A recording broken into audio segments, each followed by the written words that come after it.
the principles for which we felt we should get proper representation, proper respect, I think that has led for all those things I can say. Then what are those things, whether we are right or wrong, that has to be decided by you. Why I am telling this?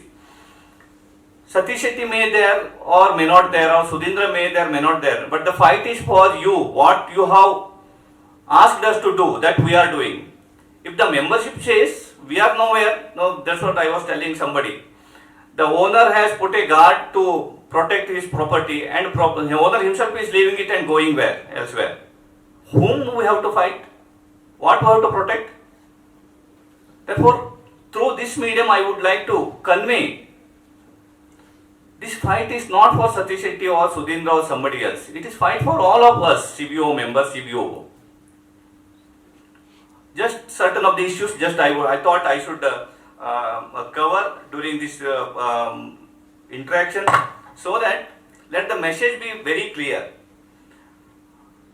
There is a, before going other issues, just presently something is going on. The AIBF is trying to obtain a letter from the members, our members especially. They are attacking Corporation Bank Officers Organization members.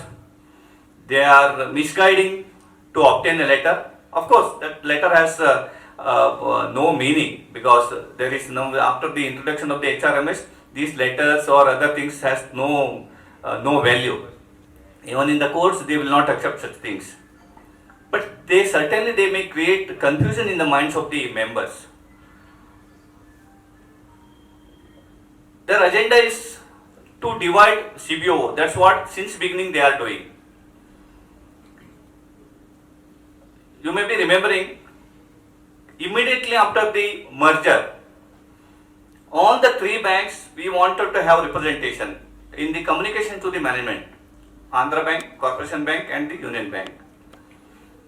Union Bank Federation, the leaders, they were not ready to accede to our request. They were not allowing we to become the party to those communications. Because we are also the recognized union at that time, as well as this, the Andhra Bank.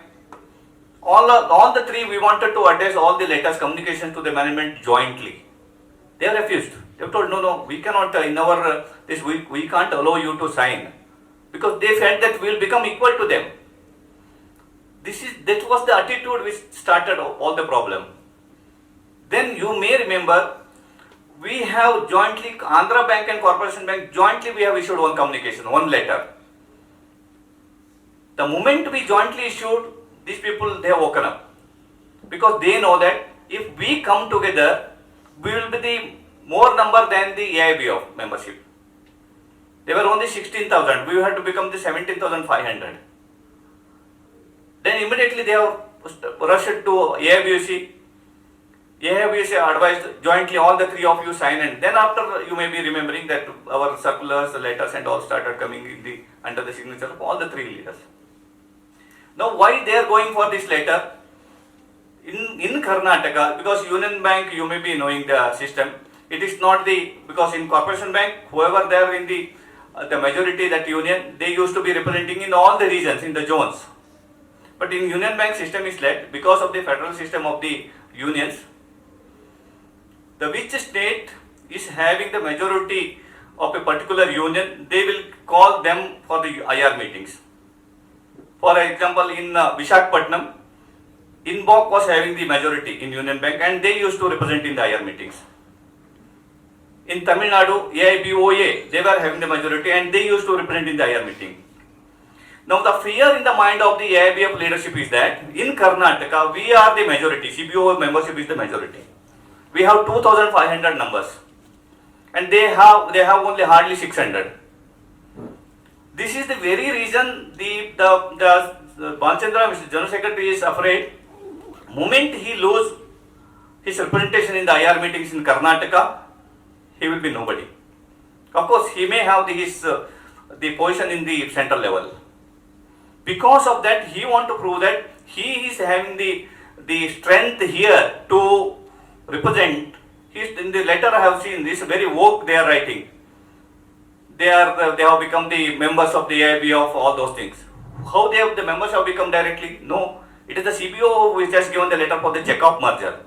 It is not the amalgamation. There's a lot of difference. I will come to those things later. No, they are canvassing in such a way, of course, for canvassing for our leaders, canvassing for our members. Just I remember the incident I can quote from a novel called Parva, written by S.L. Bhairappa. You must have, the Kannada people may be knowing. That novel is translated in many languages. And it is in the highest number of sold novels, I think, in the country, I can say. That is, the Parva is nothing but a Mahabharata story narrated in a history form. Krishna is not shown as a god, or Bhishma is not shown as some other demigod or something. They were all described as a normal human beings, but their character as a the Rajnitijna or as a best politician, all those things they have described. After the compromise efforts by Lord Krishna, there was a time gap of around 6 months. I am quoting the incident how the Mahabharata incident how he has narrated. You know that see Krishna tries for the compromise between the Kauravas and Pandavas, but it fails. After failure, there was a clear message: there will be a war, because otherwise they cannot decide who has to have the throne of the Hastinavati. And for that there was a gap of 6 months. This gap of 6 months is for the preparation of the war. During that period, the Kauravas, Duryodhana and other people, they were sending their people, representatives to the various states seeking their support for the fight. And he was convincing those many the kings and other people as if he is whatever he is doing is the dharma and the Pandavas are doing the dharma. See that in the Dwapara itself it can happen. In Kali Yuga it is not a big thing.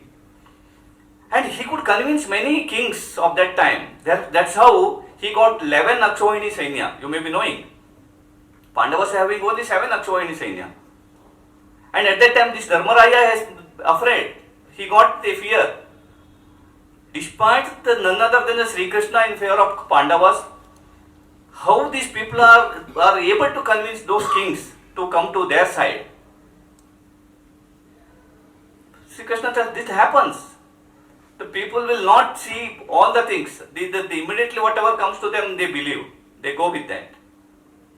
But he made it very clear. Krishna, he makes it. Whatever the number, ultimately dharma has to win. That will win. Don't worry about it. That was the assurance. Just I am imagining at that time, you just see, none other than Balarama goes to the side of Duryodhana, and in many kingdoms, including the own uncle of Shalya, he also goes towards the Kauravas. But despite that, the Krishna was very confident, ultimately we will win. That's how it happened. Now I am just remembering these people how they are going and canvassing and they are telling that they are doing the right thing and CBO is doing the wrong things. How they are representing and they are able to convince. That's why I thought we should explain. I am telling here only fact. You decide whether it's right or wrong. Whether the CBO is doing the right or wrong, you have to decide. I am telling you are the owners. You have to lead. We are only following your instructions. This is the clue just I want to give. Based on the facts, if you feel yes, CBO is right and it's your duty, moral duty to convince all other members, because each one of you, if you can contact, because when the leadership says, they feel that it's the union message. When the individually, if you say, you convey this message, it's a friendship message. That's the